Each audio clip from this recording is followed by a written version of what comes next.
महाराज जी, एक प्रश्न में उड़िया बाबा से किसी ने प्रश्न किया कि महाराज जी, मानसिक पाप क्यों होते हैं? बाबा का 2 शब्दों में उत्तर था कि पूर्व संस्कारों से। और फिर दूसरा प्रश्न था कि यदि कोई मानसिक पाप हो जाए तो उसका क्या प्रायश्चित है? तो बाबा ने उत्तर दिया, सच्चे मन से पश्चाताप करें और भगवत नाम जप करें। भगवान के नाम जप में अचिंत्य शक्ति है, इससे अनंत जन्मों के पाप विध्वंस हो जाते हैं। नाम में जितने पापों को जलाने की शक्ति है, उतने पाप मनुष्य एक जीवन में कर ही नहीं सकता। बाबा का उत्तर था। अब इसमें क्या है कि मानसिक का जो पाप होता है वो मन की मलिनता होती है। जैसे भक्तों का मन भगवान का ही चिंतन करेगा, उनके रूप की, उनकी लीला की, उनके नाम की, उनकी बातों का।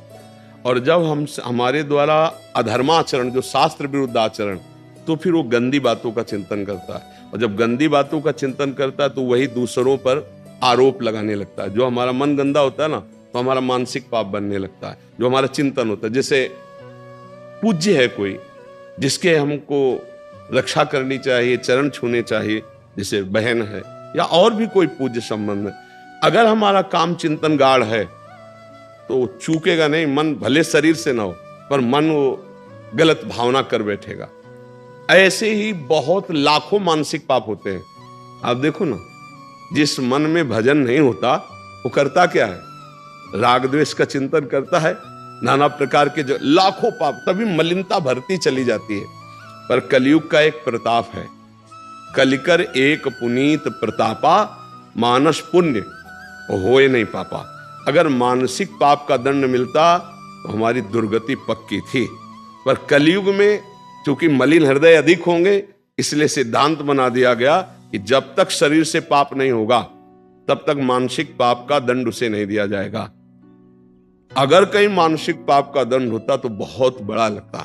तो हमारे मानसिक पाप बने ही ना, क्योंकि मानसिक चिंतन कलयुगी प्राणी उसे रोक नहीं सकता, क्रिया में उतार देगा, क्योंकि उसमें क्षमता नहीं है। इसीलिए अगर मानसिक चिंतन रुक जाए, जैसे मन ने हमारे कुछ गलत सोचा, अब हमारी क्षमता नहीं कि उसकी सोच को मिटा दे, हमको गलत करना पड़ेगा।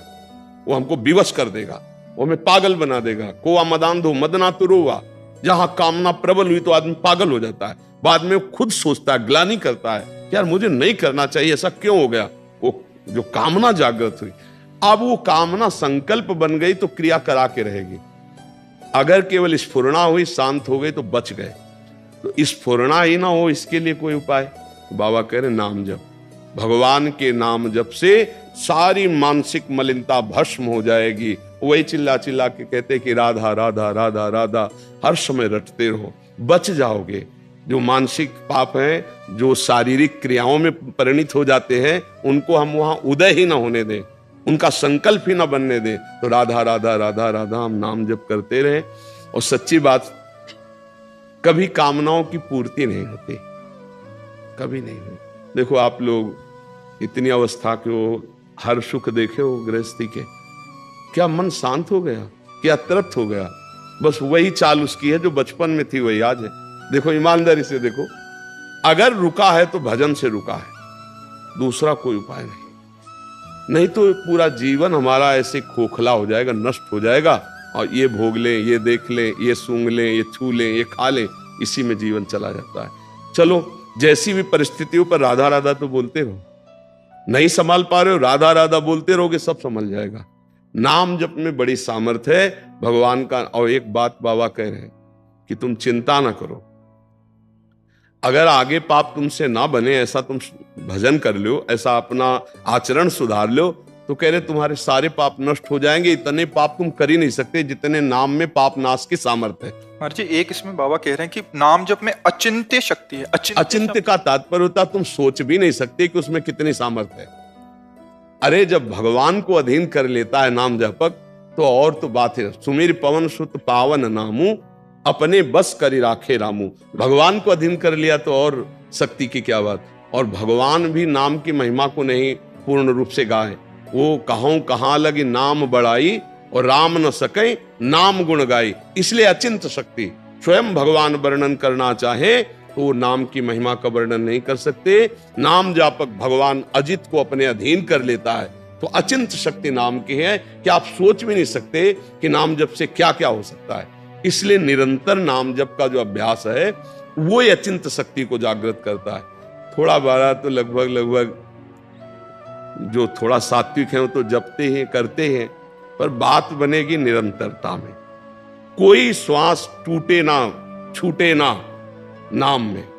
राधा राधा राधा राधा राधा राधा। जब श्वास ऊपर जाए तो राधा, श्वास नीचे आई, श्वास श्वास नाम जपे तो दुविधा रहे न कोई, अर्थात निश्चित भगवत प्राप्ति हो जाएगी। और ये कलयुग है, इसमें और साधन नहीं होने वाले, पक्का। ये कलिकाल मलायतन मन कर देख विचार, श्री रघुनाथ नाम बिन नाही नान आधार। जो नाम जप नहीं कर रहे हैं तो अन्य कोई साधन इतने प्रबल कलयुग में सिद्ध नहीं हो जाते कि वो भगवत प्राप्ति करा दे। इसलिए नाम जप, जैसे यज्ञ है भगवान की प्राप्ति का उपाय है।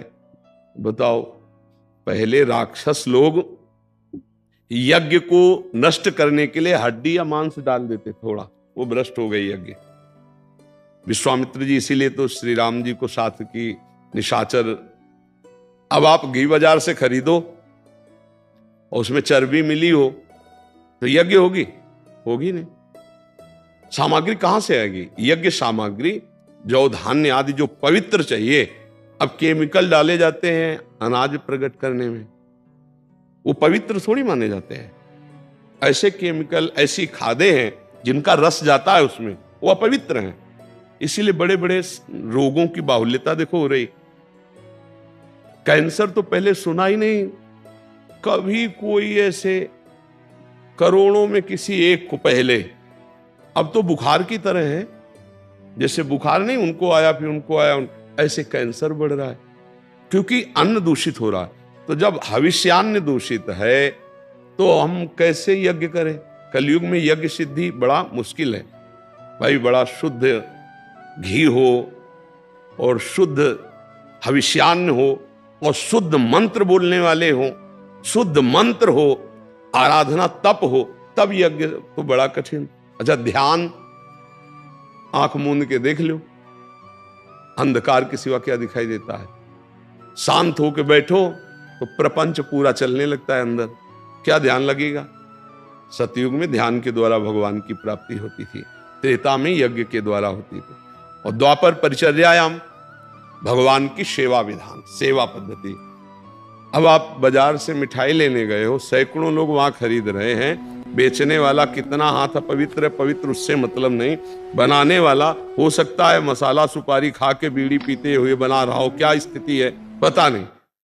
तो अमनिया जो ठाकुर जी की पूजा के लिए भोग चाहिए, जो वस्त्र चाहिए, जो सामग्री चाहिए, बड़ा मुश्किल है पवित्र मिलना।